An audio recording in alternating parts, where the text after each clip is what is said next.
Yeah.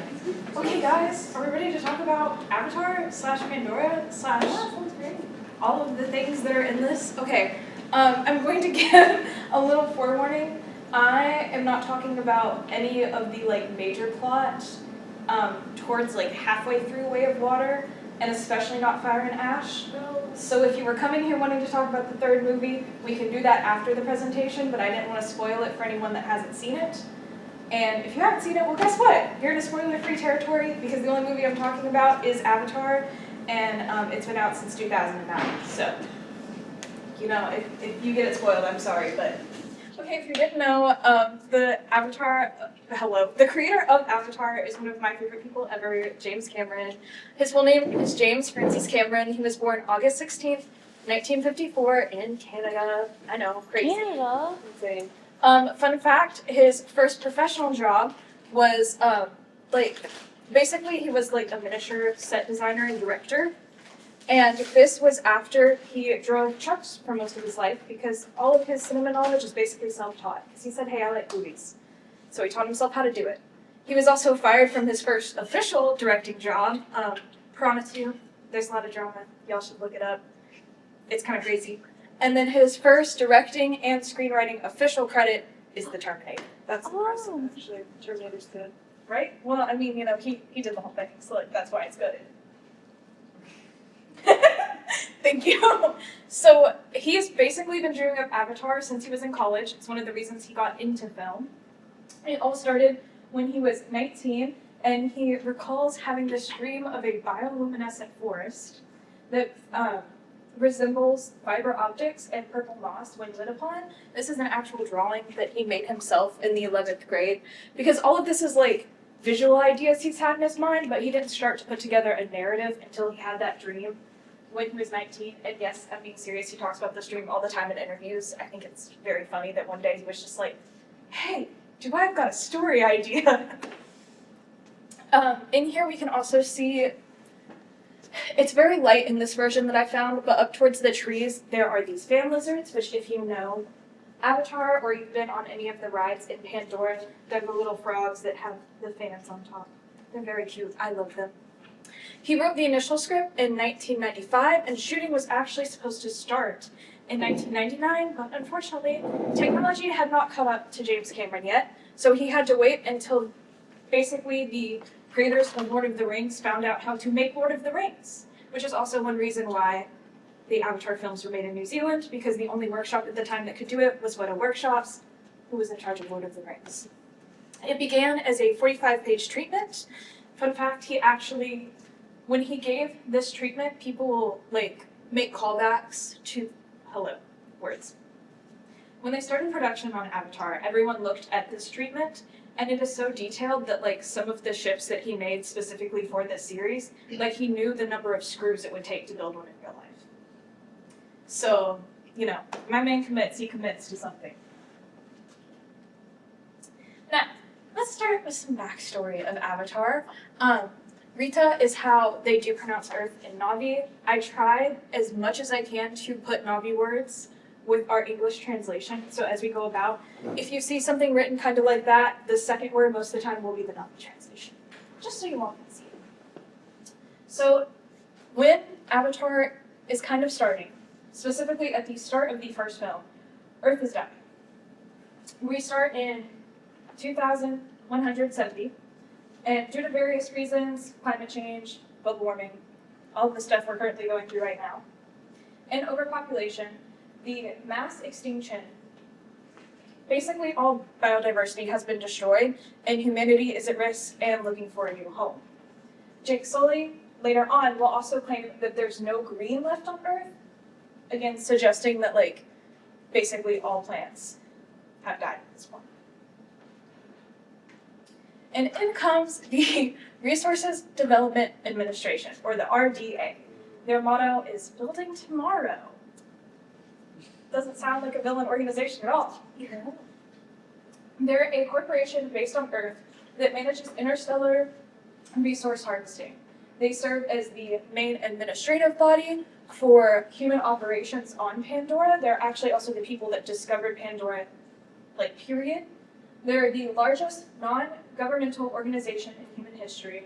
And as natural resources on Earth began to run out, which led to several resource wars, the need for extraterrestrial mining grew, giving the RDA immense power and authority. This allows it to surpass most Earth governments in wealth, political influence, and military strength.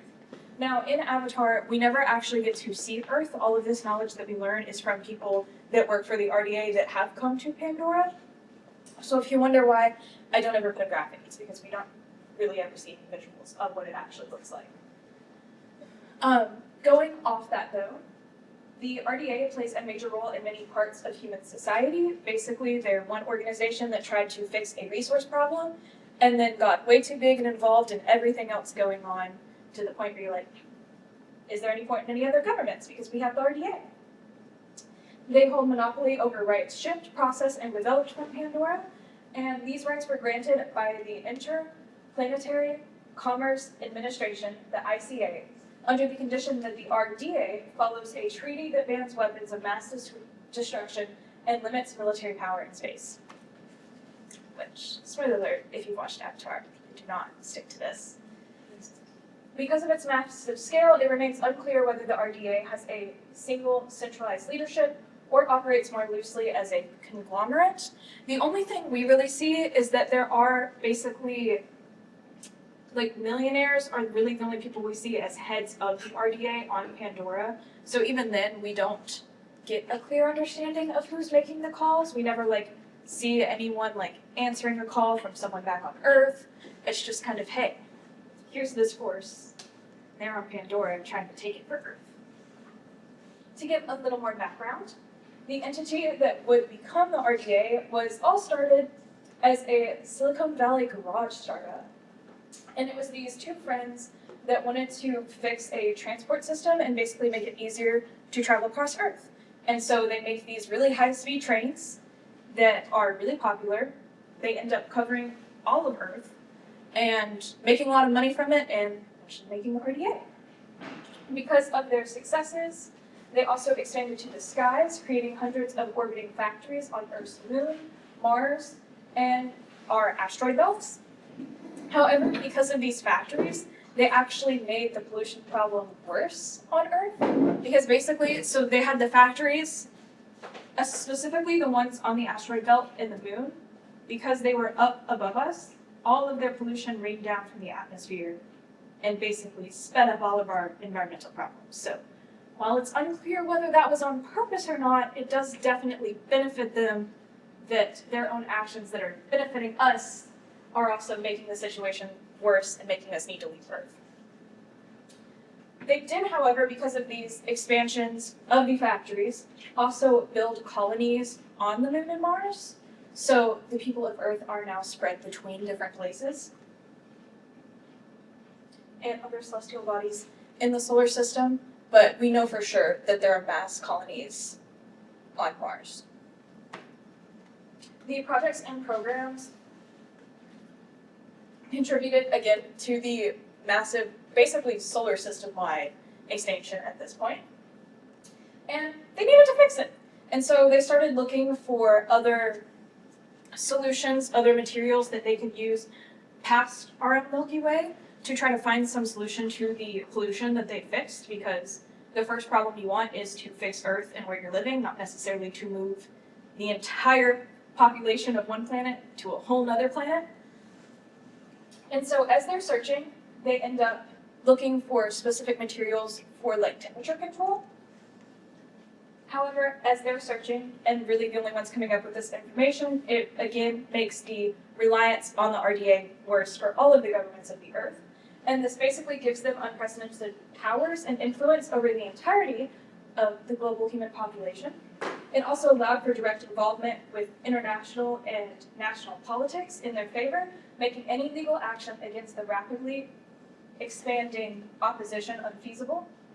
Under pressure, human rights, environmentalists, and other CSOs eventually were bought out or collapsed under the RDA's control. So, in case it wasn't clear, these aren't the best of guys. But there's also really, at this point, like, no other option to work for anyone if you want to try to fix the solution of either fixing Earth or finding a new home. And this leads us into them actually finding Pandora, which at first was a hunt for resources and became a hunt for Earth 2.0. They built powerful space telescopes that identified Pandora as a moon. A lot of people get this confused. Pandora is not a planet itself. It is actually the moon of a bigger gas giant. And they found it in the Alpha Centauri system, which if you did not know, is the closest to our own system. And it basically was potentially habitable from what they could see on their first scans and had unique features. They found this somewhere between 2050 and 2077. They, driven by the crisis, sent unmasked probes and satellites to investigate, confirming vast electromagnetic fields and the presence of life. And as they're like sending these probes out, they end up finding unobtainium, which I know is like such a creative name for a space resource. But basically this is a valuable mineral only found on Pandora and specifically under the home tree, which will become a problem later. And this discovery leads to the Avatar program, which we will talk about in a few minutes. And the avatars were originally only for research and mining purposes of the unobtainium, but eventually the whole project ends up being redirected. And it escalates into the open war that we see during the movies. Now, let's talk about Pretty Pandora. So this right here is Pandora, and then this is Polyphemus. Hello? Polyphemus, which is the actual planet that Pandora, the moon, orbits around.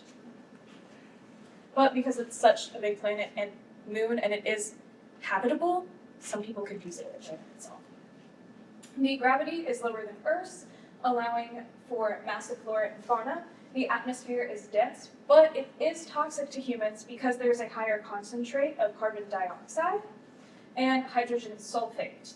Humans do require masks to breathe. It has been confirmed throughout the multiple movies that humans can only breathe for like a minute or two, and then before they start to suffocate and die. It is a lush tropical biome with jungles, swamps, floating mountains known as the Hallelujah Mountains, which we will see later. The resource acts like a room temperature superconductor on the planet, and nearly all life on Pandora exhibits bioluminescence, so it glows at night or in dark areas. So one important thing to know about the world of Avatar and Pandora herself is Awa, which is basically the goddess, or the great mother as they call her, of Pandora.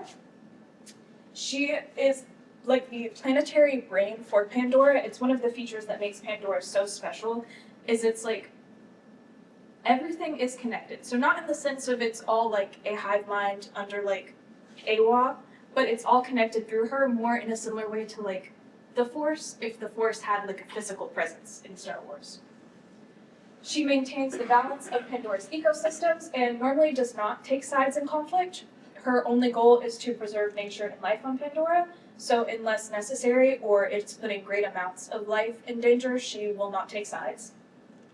Most Na'vi believe that all energy returned to her upon death, with their memories and consciousness starting with her and eventually returning to her with their ancestors. She's often represented by the color indigo and the wood sprites. We'll see the wood sprites later, but if you wonder why most of my presentation is purple after this, it is because most of Avatar is purple for Awa. While primary neutral, she does show the ability to recognize human intent. This is how she bonds to individuals like Jake Sully. And according to expanded lore that we learn later, specifically this gets covered in the new Avatar Fire and Ash, she has 3 main rules. Do not set stone upon stone, so no permanent structures. Do not use the turning wheel. And do not use metals of the ground. Very clear and straightforward. So let's talk about the inhabitants. First we have the lovely Na'vi. These are specifically the Forest Clan, as we see, and these are the main, really only Na'vi that we see in the first movie and then we get expanded upon in the later movies. They normally have a variant of blue skin that can go from more cyan to more purple to grayer, as we've now recently seen. And they have, all clans of Na'vi do have red blood, uses iron, just like us. They possess feline eyes and ears with superior 3D hearing and night vision. Their bones are reinforced naturally with occurring carbon fiber, and they have the classic 3 fingers, 1 thumb, they have 4 fingers on one hand, and 4 toes on each foot. They also have specialized organs that allow them to breathe the air of Pandora. And males are average about 10 feet, while females are slightly smaller, more around like 9 feet. Almost everyone is hunter-gatherers with an active lifestyle. Again, they all live in the various biomes, and each clan of the Na'vi kind of represent the biome that they normally live in. They hold a profound, spiritual connection to Awa, the goddess of Pandora, as we just discussed. And their society is basically based on this connection, so they see everyone as family, and they take any form of relationship, whether it is family, friends, partners, very seriously.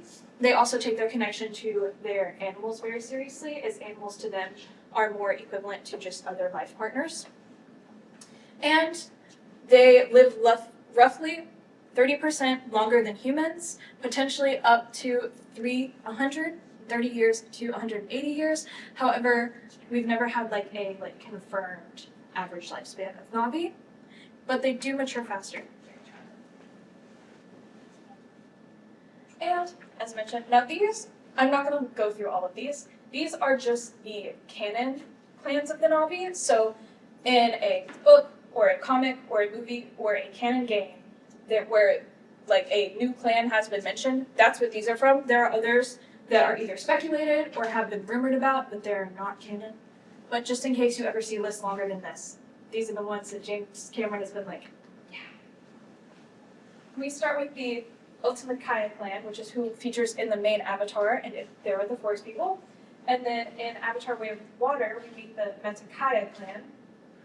We also have nomadic traders, which, if you have seen Fire and Ash, we just met them. They're in the cool, life-looking hot air balloons. They're also a clan specifically for riding the Ekrons that we'll touch later. And I'm not going to try to pronounce their name. This clan is the Ash people that are the new main clan that are featured in Fire and Ash, hence the name Fire and Ash. And then one of the first ever was the No. I was gonna try, but no. Point is, this last one was one of the first clans ever encountered in lore, but also encountered by the RDA themselves. Listen, I would rather just admit that I can't pronounce it than attempt to pronounce it and make it sound worse. So, it's fair. Thank you. Okay, so this is where my fun props come. If you did not know, these are Ekrons. So, as we talk about important fauna to specifically Pandora, the Ekrons are one of the biggest ever. If you've ever ridden Flight of Passage at Walt Disney World, this is the animal that you ride on. In English, we would call them mountain banshees. They specifically belong to anyone that dwells in the forest, and they're very cute. They bond for life. We love them. This is how any of the forest Na'vi fly around, but they also have a strong connection to the forest themselves. We also have the dire horses, which were the really big black horse-looking creatures that we see in the first movie.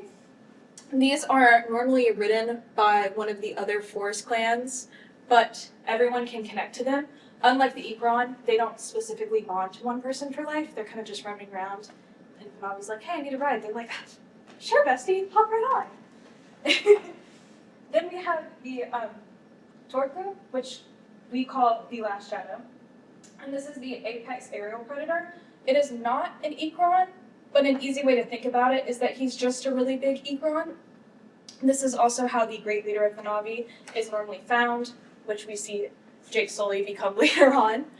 But he's a really big part of a myth, and as far as we know, we've only seen the one, and I don't think we have a specific lifespan for him yet, so who knows how long does he have?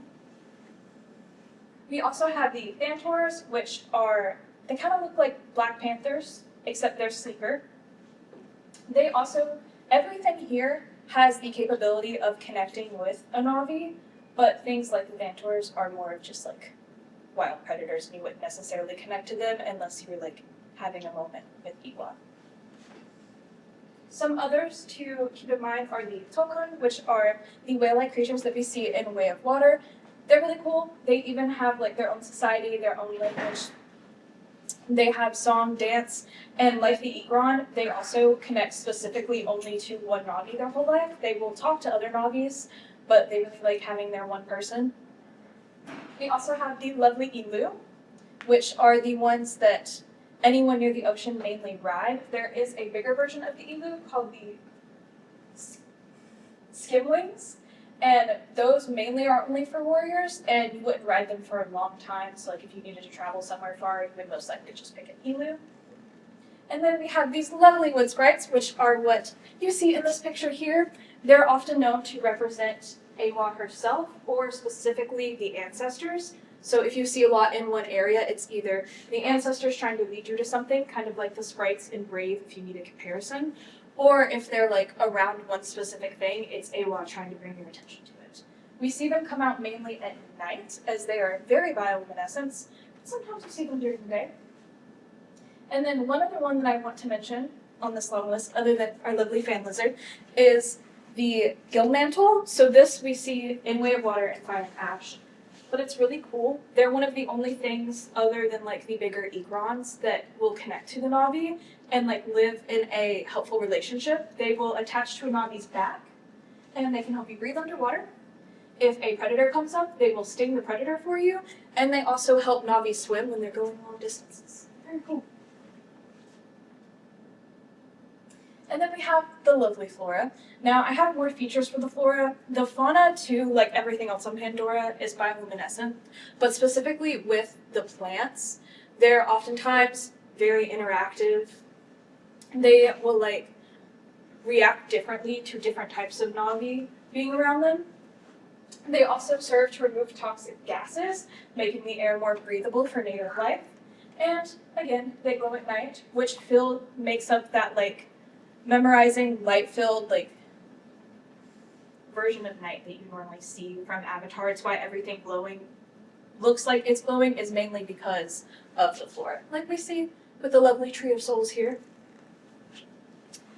Some big plants.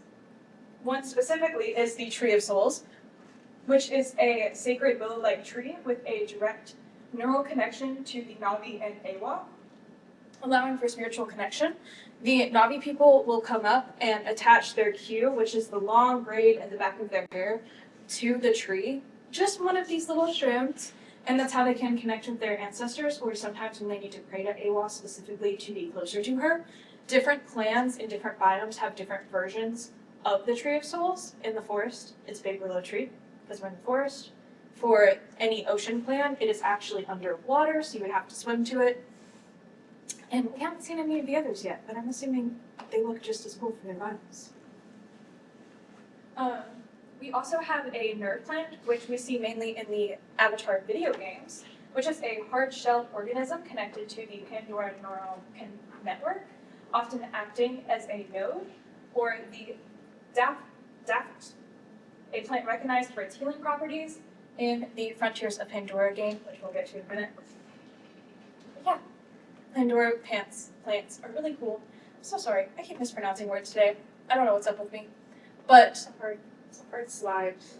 Yeah, that's all the words for it's okay. It is. No, it's thank you. Thank you for encouraging me. This is one of my favorite parts of Avatar, with how almost everything here in some variant will connect to one of the creatures. Like I said, a lot of them have like attitudes of their own. I love how lifelike everything feels on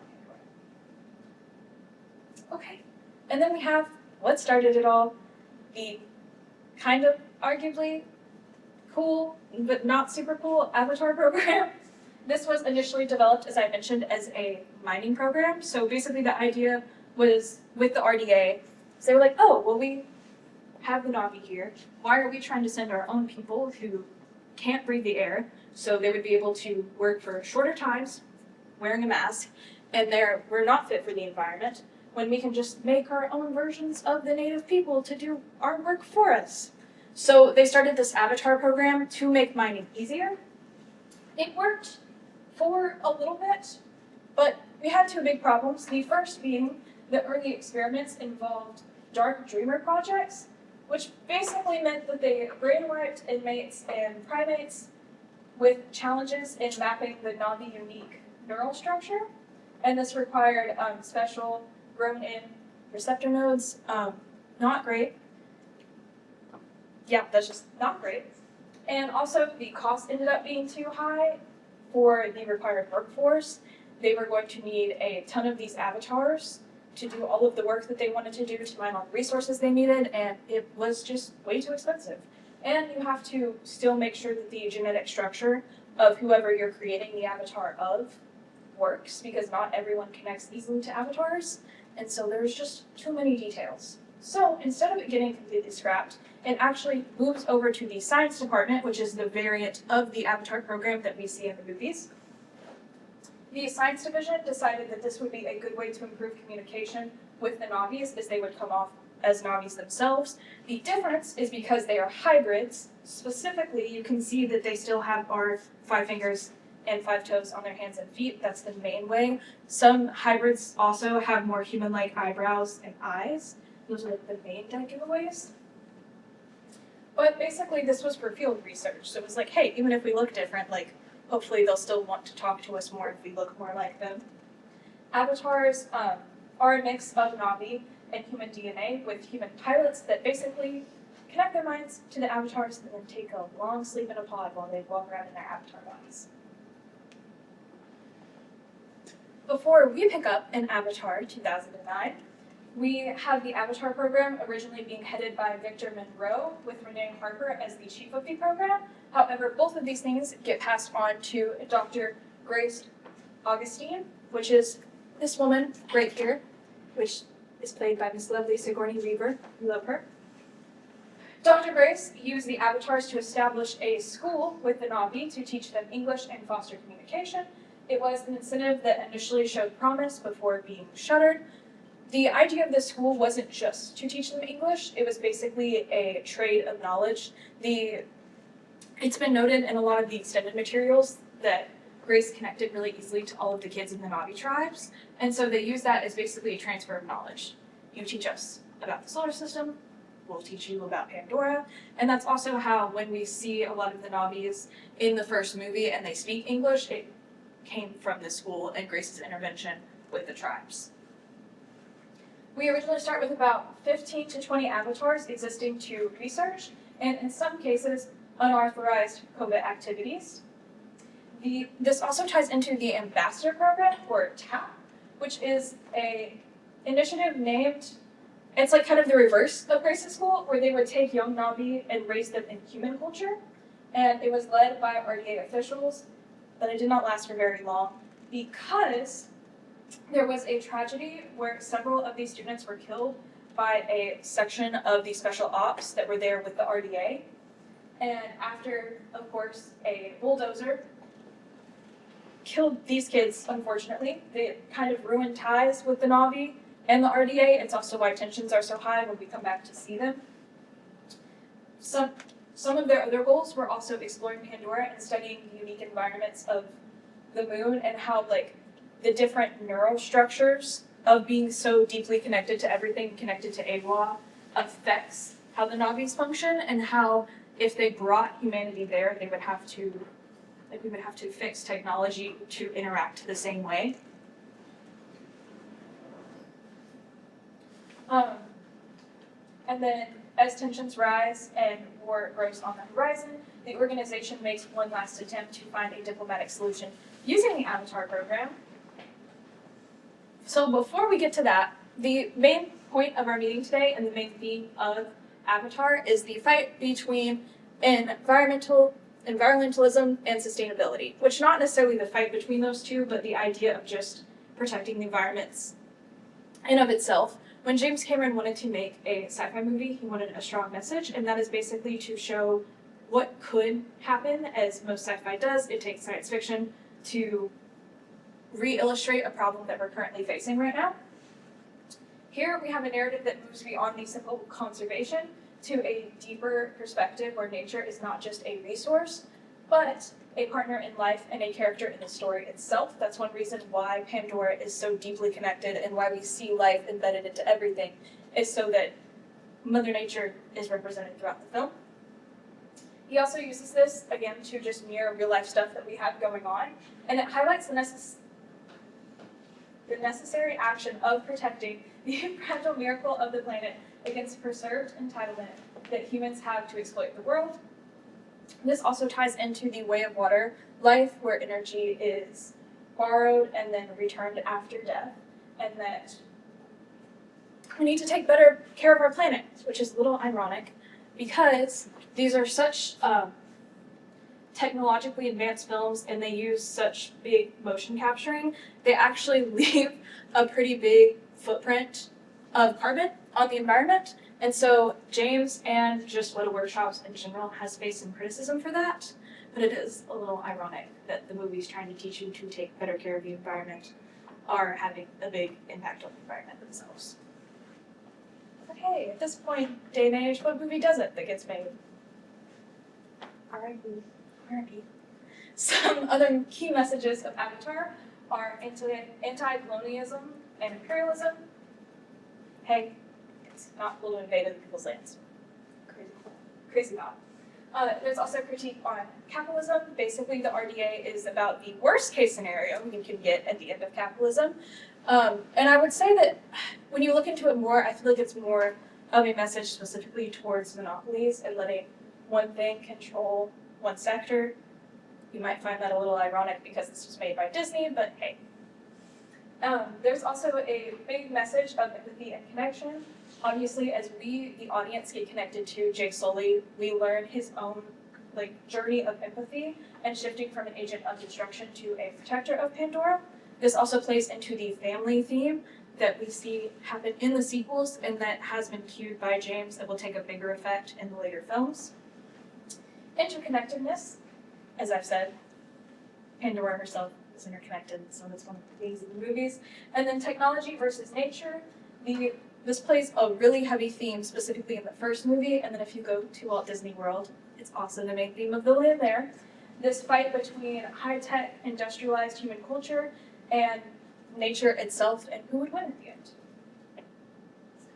So, finally getting into the actual media of Avatar, we're actually starting with Avatar the game. There are only three main Avatar games that are out, unfortunately. Can't really play this one anymore, the servers have been shut down. But when this was working, this actually was a prequel to the movie, which is why I placed it first. It was initially released December 1st, 2009. And the concept is when conflict erupts between the RDA Corporation, a spacefaring consumerative in the search of valuable resources, and the Na'vi, players will find themselves thrust into a fight for the heart of a planet and the fate of civilization. This basically plays into those effects after those kids were killed and Grace's school was shut down. Players can choose to fight for the RDA using human weapons and vehicles, or the Na'vi utilizing native weapons and riding creatures. It was also one of the first games to be marketed heavily for 3D TVs, and it was made using similar technology as the film. And then we enter our main character, Mr. Lovely Jake Sully. This is one of the first pictures of him in the film, mainly just because I like Sam with long hair, so there's not really a bigger reference other than that. But one thing to note is that he is a former U.S. Marine with the 1st Renaissance Battalion. He is paralyzed from the waist down, not from being a Marine, but actually from a bar fight injury, leaving him in a wheelchair with limited resources. The movie starts with the death of his identical twin, which we do not see in the final film, but we were going to see in the original script, Dr. Thomas, or Tom Sully. Tom had been selected for the Avatar program on Pandora, and he had actually been training for 3 years, and got really close with Norman Spellman, who is a returning side character in Avatar. We love Norman, he's great. Unfortunately though, literally, right before he's supposed to leave for Pandora, he is killed by a robber. We later find out, again by going back through the script, that one of one of the variants of the script shows him being killed literally for his chance to go to Pandora and get off Earth, which Robert doesn't get, and it ends up actually going to Jake. Since they're identical twins, his genetics matches close enough to Tom's avatar that he can still use it. And so basically the RDA goes, hey, we were really excited about your brother. Unfortunately, he's dead. And now we've got a random avatar no one can use but you. You want to come to Pandora? And Jake's like, well, I'm broke, so sure. And that's how the movie starts. We get into Avatar 2009. A paraplegic Marine dispatched to the moon of Pandora on a unique mission becomes torn between following his orders and protecting the world he feels is his home.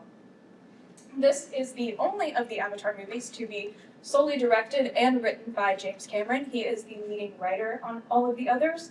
But fun fact, as of right now, the Avatar sequels are the only thing on his screenwriting credits that he co-writes.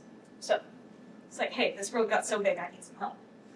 It stars Sam Worthington, as we see, Zoe Saldana, I always get nervous because sometimes I just pronounce it, and Sigourney Weaver, as we've seen. It was the highest grossing film of all time, first surpassing Titanic, and drove the resurgence of 3D cinema. If you wonder why so many things get released as 3D, it was because of Avatar. Woo! It is 40% live action and 60% photorealistic CGI, using a special volume stage for actors to perform with facial expressions captured by head-mounted cameras. If you've seen any behind the scenes of Avatar, and this is basically when they're covered with all of those dots and they have the cameras attached to their head, they literally act out the entire movie using very basic props, equipment. I love seeing the behind the scenes pictures of the Ekrons because sometimes they're just like a vlog. Sometimes they have a head. It is so funny. Highly recommend if you want to watch good acting though, to watch the behind the scenes and like see the close-ups of their facial reactions, because these like capture images capture everything. Like even the smallest movement of their mouths are captured by these dots, which is why Avatar can look so realistic. It's also why it's so expensive to make. It is a little funny though, now this description, if you do not know, this is not the volume that is the cool 360 soundstage. It's a different type of volume, not in that's mainly used for Star Wars and Lucasfilm projects.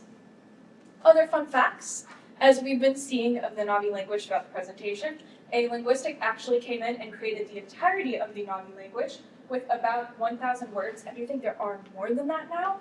But he also designed these to sound as alien yet pronounceable as possible, and really wanted, the goal of the Na'vi language was to feel the most like a unique language and not so clearly based off a real world language like we see in some other sci-fi films. A lot of the animal sounds in Pandora, specifically this first movie, are actually just recycled T-Rexes and raptors from Jurassic Park. James Cameron first, again, tried to make this in 1990, but couldn't until specifically after Gollum was made for Lord of the Rings. Sam Worthington was struggling and living out of his car before he got this role in Avatar. And again, as I've been mentioning, this was made by Weta Workshops in Wellington, New Zealand, which, another fun fact, James Cameron is now has a citizenship in New Zealand so that his family can be there and he can be more on site for making these movies. Side note, because I do think we should talk about it, and I think it's really cool, we don't normally see any type of disability with a leading actor of any sort in a sci-fi film. Does it work if Jake is not a paraplegic or if he's not stuck in a wheelchair? Yes, but it doesn't like fully show us the character arc that Jake goes through. He's very depressed when we start the movie. He literally, his brother was about the last thing he had to lose. And so he's almost entirely starting over on Pandora. And we get to see him like really grow as a character with limitations when he's in his human body that other main actors wouldn't have an issue with. It also represents his like corporate military complex, where his Na'vi body represents a natural, uninhibited state of being. James Cameron's also mentioned that the choice offers a rare representation of the disabled lead, but also plays into that like enhanced narrative of wanting to focus on overcoming physical limitations. this also plays, I'll talk about this more in a second, but it also plays into his motives because one of the reasons he joins the RDA is because they promise to fund a surgery that will get him use of his legs back. Which then plays into that idea where you're like, hey, why is he working with a clearly bad organization? Well, because they're going to give him back something he can't normally get otherwise. Then we have lovely Natiri, who is the daughter of the old Matakaya leader. And basically she's destined to be a high-ranking role in the clan, which would be to take over for her mother, who is the spiritual leader of the clan, or otherwise known as a teacher.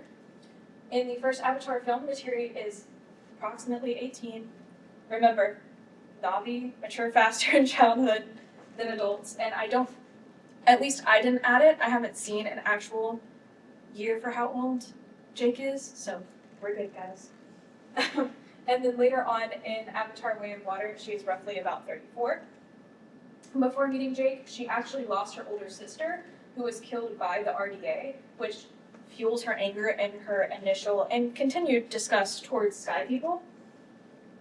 She acts as the primary link between the clan and the Sky People after meeting Jake, and shows balancing tradition with adaptation, and she will eventually end up being Jake's mate or married to Jake.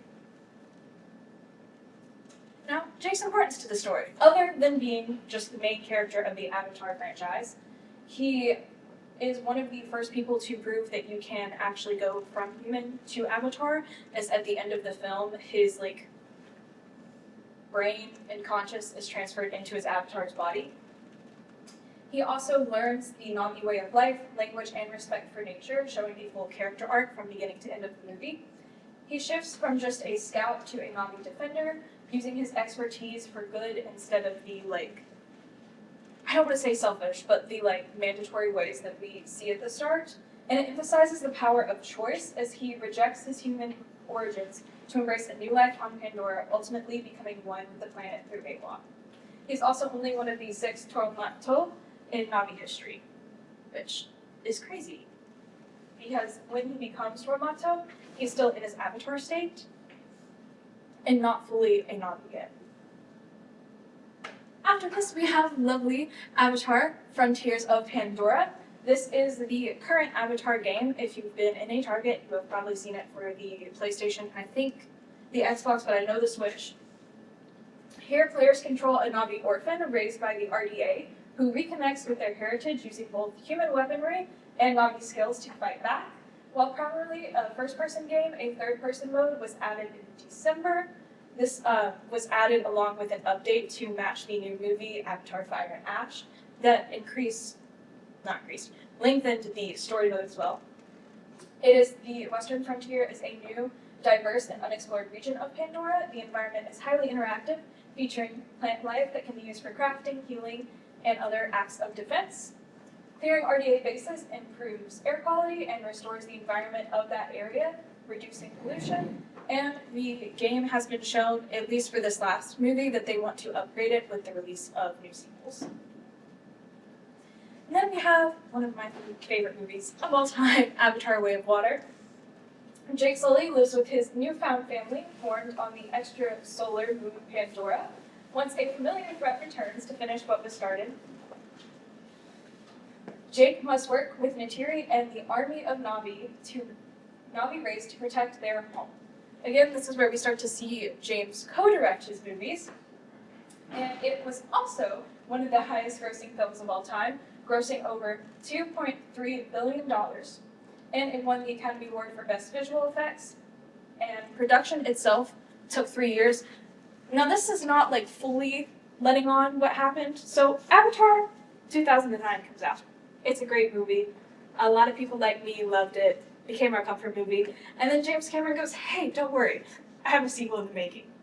And then we hear nothing for a decade. During this time, he wanted to write all of these sequels back to back to back to keep the story as consistent as possible. So he wrote up to Avatar 5 and then started working on casting in secret. Literally, as far as I remember, the cast wasn't even told what they were auditioning for. They were just like, hey, so-and-so really likes you, but they really want you to audition. Or they're like, audition for this new sci-fi role. And they're like, cool, I'll go do that. and they would get up to the top and they'd be like, guess what? You're actually going to be an avatar. I was like, what? But there was a long wait for this movie to the point where a lot of people were convinced it was never coming out because they were being so secretive about it. I don't think we got like an official announcement until like 2018, 2019, literally a decade later. And also to achieve realism, as you can see, this movie involves a lot of water. The entire cast was motion captured their stunts actually underwater and were taught by many professionals how to hold their breath underwater so that scenes could be fully shot. Yeah, Kate Winslet, you know, she was the best. But Bailey Bass was behind her, was still like, I think 4 minutes, and I think Kate was like 7 minutes. Yeah. We love our beats. So, instead of walking you through the plot of Way of Water, because I really would rather everyone go watch it, and also it is over a 2-hour movie, and I fear like I can make a presentation just on that. Instead, I'm gonna like introduce you to the main new cast that's added to the Sully family. And then at the end, we'll like kind of discuss Way of Water, but I've already really mentioned the themes, and I just really want you to go watch the movie. It's really cool, and it's a great piece of work. So the first add-on is actually not a Sully at all. It is our lovely spider, who is played by Jack Champion, and is one of, well, for Way of Water, he's pretty much about the only like new main human character we see. As you can see, he paints himself to be a Na'vi, but he is not Na'vi at all.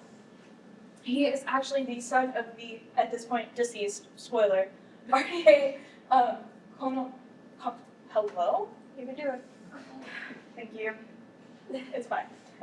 Colonel Porridge and Maria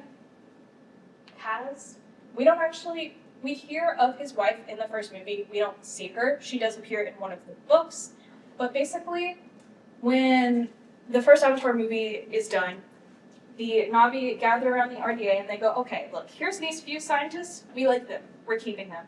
The rest of you have to go home. And they make everyone get on the ship.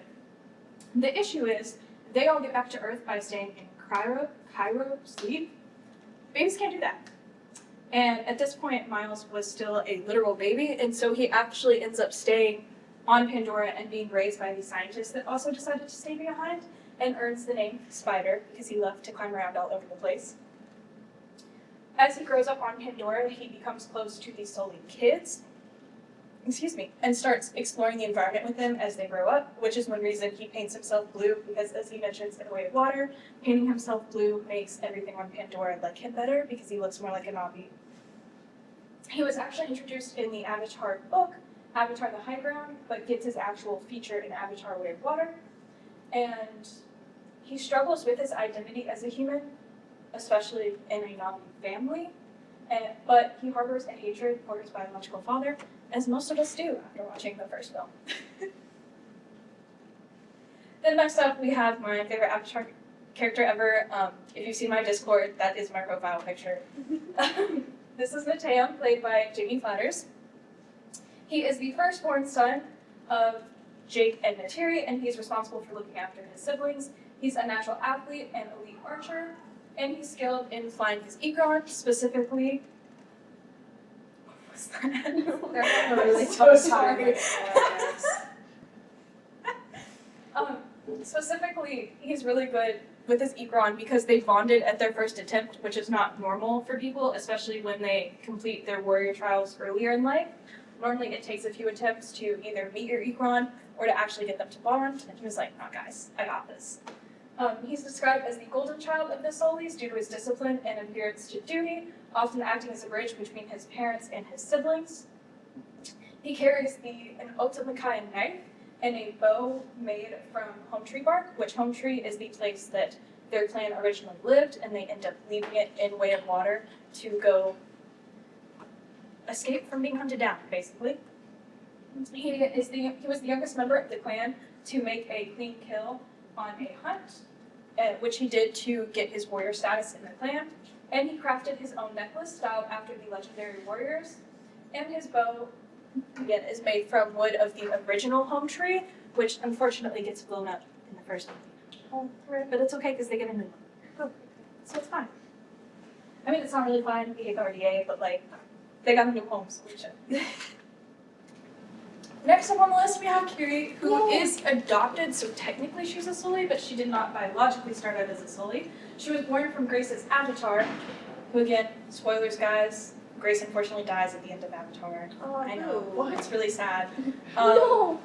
It's actually like one of the like movie tropes in which like they almost save the character from dying.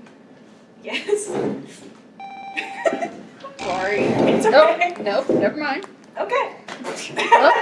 It's one of those movie tropes in which they almost save the character from dying just for them to die like minutes before being saved, and you're like, Like when? Was Spider-Man 2? Hey, that's me. I'm gonna start taking tallies of like how close you are to like me putting the energy into my friend. This one's so bad. Context. Now I'm realizing. Oh, you're gonna have fun. But Grace's avatar was still like showing crazy time. Grace's avatar after she died. So her body, she's in her human body when she dies. They try to transfer her to her avatar. She's the first person they try to transfer over. We don't see her avatar after that until this movie, but I'm assuming it was showing some like brain activity in a sense, or like some forms of life, because they decide to keep the avatar in the lab in the normal like pods that they've been keeping the avatars in. And on one trip that Neytiri and Jake take to the lab, they find out she's somehow pregnant. Man, guys. Like, you're so good. They find out that her avatar is somehow pregnant, and her avatar ends up giving birth to Kiri. Because, you know, they weren't expecting it. Jake and Neytiri actually end up fully adopting Kiri, so she becomes the second oldest Sully. Yay! Yay!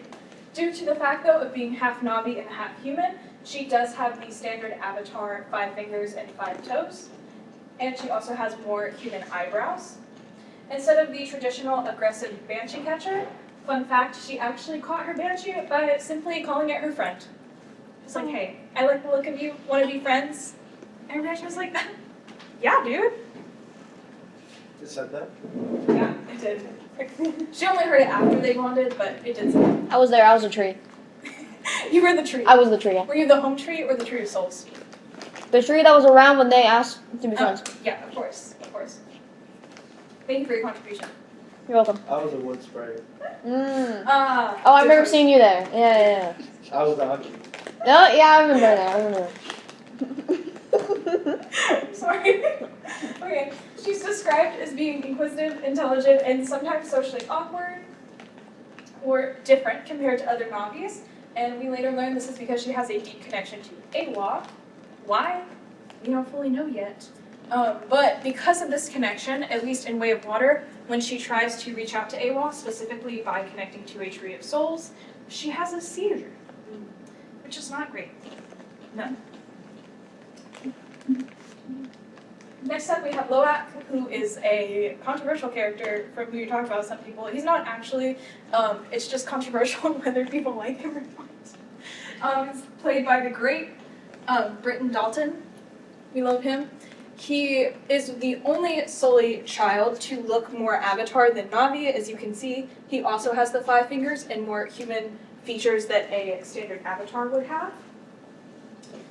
This also, unfortunately, makes him the black sheep of the family, and often a disappointment from his father because he's kind of ousted by the clan, which then makes him act out. He is a skilled warrior, though, and takes the quickest to freediving once they move to be with the Reef Clan, and he proves that he is capable during the conflict with the RDA. His name is potentially a nod to the Law of Armed Conflict, the LOAC, reflecting on his rebellious nature, and he is the closest with Kiri because they bond over their shared feelings of being different from all the other Navis. And then we have lovely little Took. She's played by Trinity Bliss. She's absolutely adorable. We love her. She is the youngest and holds a deep bond with both her parents and is the closest of the Tam in the family. She is very adventurous and brave and deeply empathetic, but can be reckless and sometimes act a lot like a younger Jake. She is the central emotional core to her family, and unlike other hybrids, she looks the most like a regular Na'vi, with her 4 fingers, toes, and a similar face structure to Na'vi. And while she was too young to ride a banshee, so she does not have her own Ikran, she does take very quickly to the Ilu, who befriend her very quickly. There's one behind her in this picture. And this is the gill mantle I mentioned earlier that helps them breathe underwater. And her shell-armored armband, which is right here, was actually made by Jake, and it's a gift. Oh. We have the Metakai clan. My other favorite character, Anam, is right here. Compared to the Forest Na'vi, kind of as you can see in this picture, I was trying to find one that was better full-bodied, but there wasn't there's a lot of people in the way of all the full-bodied ones. This is the closest I could get to it. They are lighter in skin and have more almost fin-like arms to help while swimming. You can't see their tails in this picture, but they actually have longer, thicker tails that are more for swimming underwater, where the forest people have thinner tails that are better for climbing in trees. They live in Mura, which are mangrove homes, and practice elaborate tattooing. As you can not see on a gnome, you can't see it because it's in the background, that's fine. But it represents their personal history, social status, and connection to the ocean, whereas the forest people will get more decorations as they get higher up in the clan. They will earn their tattoos as a sign of respect, and they normally get their first tattoo after passing their growing of age ceremony. The leader, Tonawari, is this guy's dad, and his mom is Ranul, who we were just mentioning what was her name? I just realized that I didn't ask what your name, so I'm sorry. That's who we were talking about, is the clan's mother. She's played by Kate Winslet. We love her. She's iconic in the movie. That was Kate Winslet? Mm-hmm. Oh, dang. Yeah, fun fact, if you didn't know, that was Kate Winslet. Her and James both agreed to make her character pregnant after being inspired by her own pregnancy, and she wanted to show that even moms who are pregnant can still be warriors, so we love her for that. There's also Tassiri, who is at the edge of this picture. She is Anon's sister, and the other child of the heads of this clan. And then Rotox is not in this picture either. He's on the edge of this scene in the movie, and he's their close family friend. They're the main characters of the clan that we meet in this movie. This clan was actually inspired by the Morawi. Help me. You can do it. No. Mallory. Thank you. I'm so sorry, guys. I promise I'm normally better at pronunciation than this. They took inspiration from New Zealand culture. That's the point I'm trying to get at here. You really see, even with the environments, the growing influence of New Zealand on these films. And I wonder if we will also see it in later sequels as we see more of Pandora. And then finally we have Fire and Ash. Again, I don't want to talk. I don't want to talk too much about this plot because I don't want to spoil it for anyone that hasn't seen it. If you all want to talk about it, we can at the end. But this is Jake Neytiri's family grapples with grief, encountering a new, aggressive Na'vi tribe, the Ash people, who are led by the fiery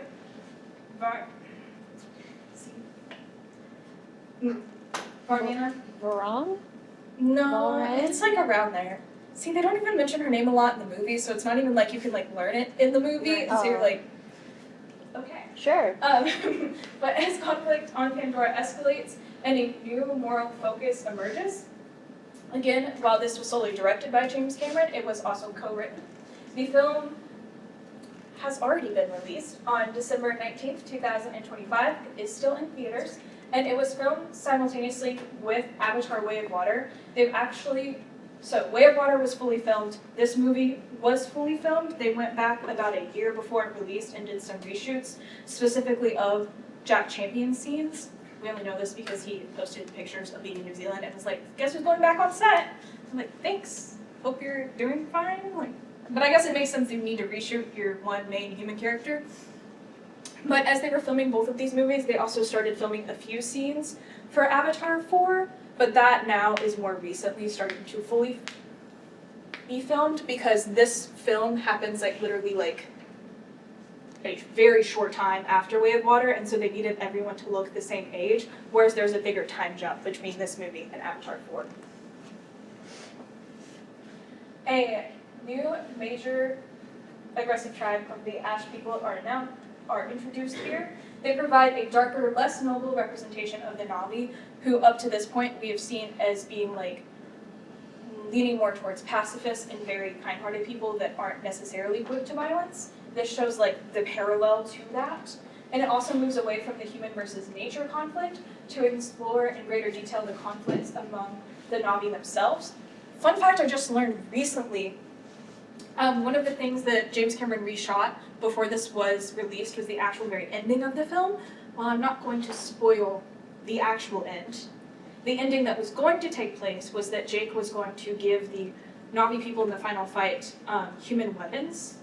And they fully filmed it, fully made it, and then he rewatched it and he was like, I don't like the message this is sending, that they need those human weapons to defeat their conflict. And so he actually went and rewrote it and they reshot everything. And I do think the new ending is much better than what it would have looked like with that ending in it. And then we have one of my favorite things to talk about, because I have to put themed entertainment in somewhere when I'm talking about Pandora, is Pandora, the world of Avatar, which is in Walt Disney World. Funnily enough, it's also one of the places that I worked.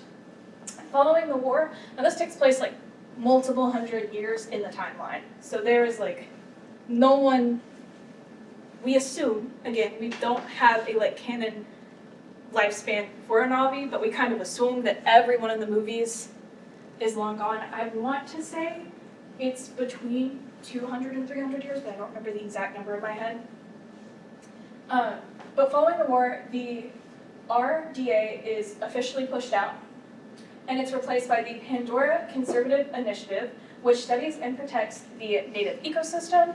During the war, and we find out later on in the lore of the land, it is found out that kind of like in the first movie, there are some humans that the Na'vi still like, and that they still want to work with, and so this is more of a way to like study Pandora to better Earth, as opposed to trying to move Earth to Pandora. The setting, the Valley of Mora, is like supposed to represent a peaceful post-conflict area where the Na'vi have welcomed humans to experience the world. It's also supposed to represent somewhere that we haven't necessarily seen a lot. ACE, which is Alpha Centauri Expeditions, which if you look at my cards in the back of the Na'vi translator, you will see that. They're the organization in partnership with the Na'vi specifically. Their facilities and research eco-tours allow guests to visit Pandora 4.4 million light years away from Earth. They lead everything. When you walk around the buildings in the land, you can like see ACE stamped on a bunch of things. And the attractions are Avatar, Flight of Passage, in which you can ride with and bond with an Igron. And Na'vi River Journey, in which this lovely picture is from, in which it is a boat ride through the bioluminescent forest, highlighting the Na'vi's connection to nature. And at the very end, you get to meet the Shaman of Songs. Crazy. Now here's my one tiny complaint.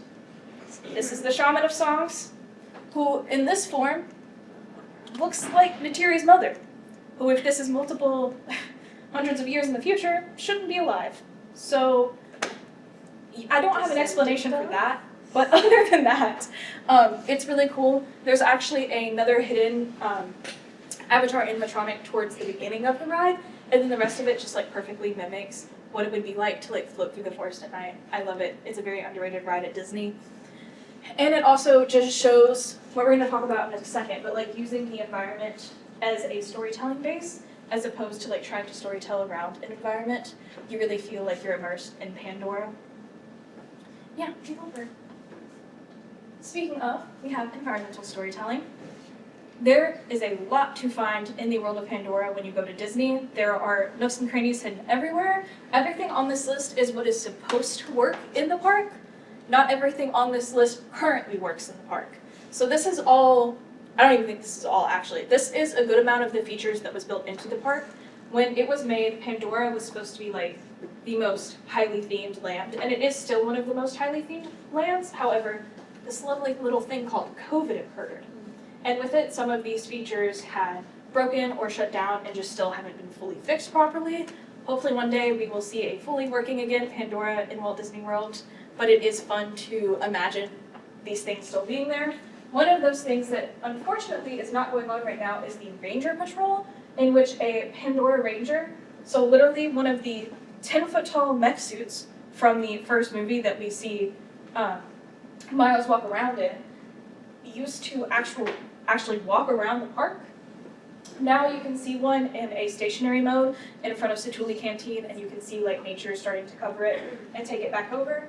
But yeah, it used to walk around and greet and interact with the guests, kind of similarly to if you've ever seen Universal Studios in Orlando, the Transformers that come out and take pictures, it was like similar interactions. I really hope they bring them back because that was really cool before it got shut down. Another thing that isn't working right now is the Navi drum wall. So the set itself still works, and it's the circle of drums in which you can go up and play like a Navi song. It echoes through the land. It's really cool. They used to have a main Navi person come out and actually lead the drum circle and would showcase how to interact with them, play certain Navi tunes. And at the end, if you play all of the drums in unison at the exact perfect time, it actually makes a loud Ikron sound, like a call, echo throughout the entire land. Like it sets off a chain reaction. Unfortunately, you have to hit the lead drum at the top of like a locked area to get that, so the effect works. There's just not a good way to set it off right now until they put this back in play, but playing on the drums themselves is still really cool, and it helps to add to the vibe of the Navi culture there. Other cool things is that the foliage is a mix of earthbound plants and the over 20 species of Pandora flora. There's also bioluminescence everywhere. I highly recommend, if you ever get to go, going at night, like this lovely picture. It is one of my favorite times to work. The entire place glows. Like I'm talking everything from the floor to the sky. It is like one of the prettiest things I've ever seen at a theme park. I love it. They also have living interactive ground with touch-sensitive plants that will react to guests, and walking paths that feature hidden footprints of creatures like the dire horse. One of my favorite stories that I got to tell guests is near where Navi River Journey is. It has its own bathrooms that are like these overgrown old military stalls. If you look closely, you'll see footprints that go all the way from the restaurant, which is called Satuli Canteen. There we go. It walks all of the way to the bathrooms, but right before it gets to the stalls, they stop. And it's actually because it was picked up by a predator and eaten, which is the canon story of the footprints. And I'm like, that's great. And it was my fun fact whenever I was not talking to kids. Good. Clarify. But there are others. There's also different sets of Navi footprints, some looking like an avatar and some looking like Navi. But you'll mainly only find the Navi 4, as at this point there's not really Avatar until you get to the Flight of Passage program, which is the area around Flight of Passage is the only time you'll see like more Avatar looking ones.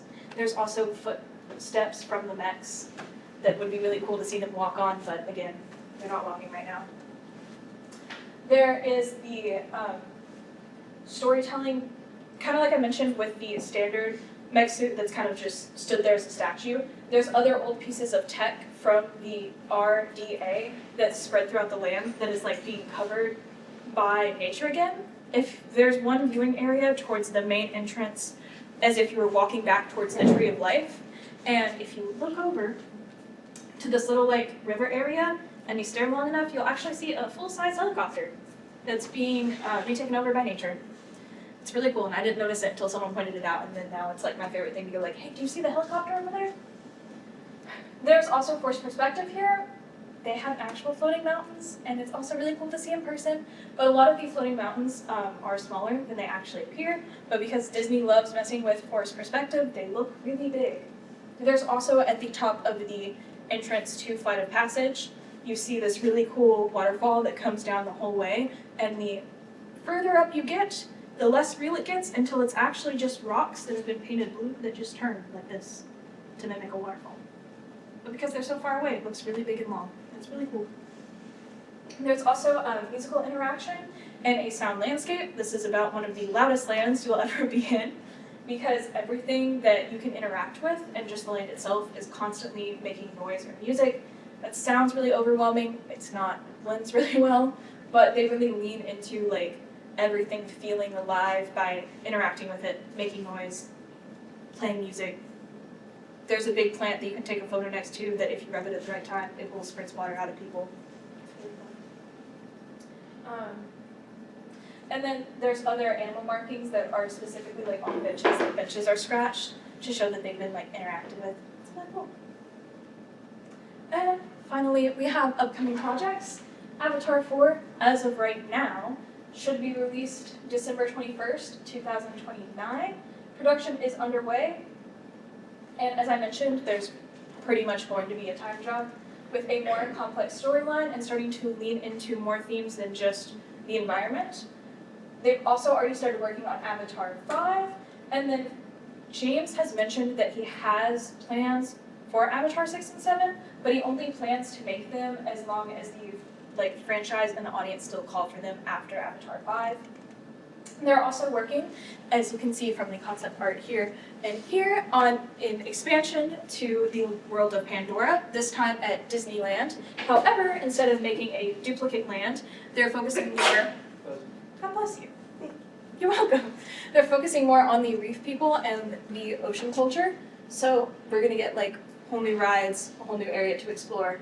I'm very excited to see it in action, even though sadly this is replacing Monsters Inc. So sorry if you really like Monsters Inc. I'm really excited about Avatar. So and then there's also an Avatar experience opening in Mandarin, which will lean in again to the idea of like the Avatar: The Way of Water movie. I haven't seen the exhibit pictures yet, so we'll see what they look like. I didn't have room to put them on this slide, but it is up and running right now.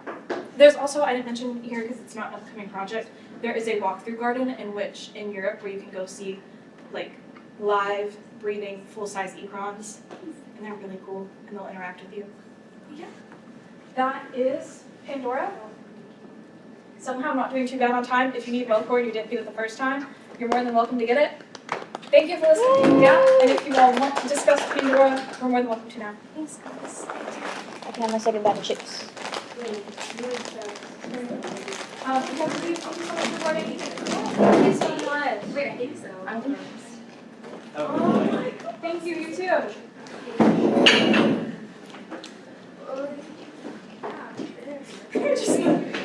Yes. Oh, we don't meet each other. I know 6 weeks. Wait, what's our next meeting? That's what we're deciding right now. Oh, okay. We did a wonderful job. It was really, yeah, it was really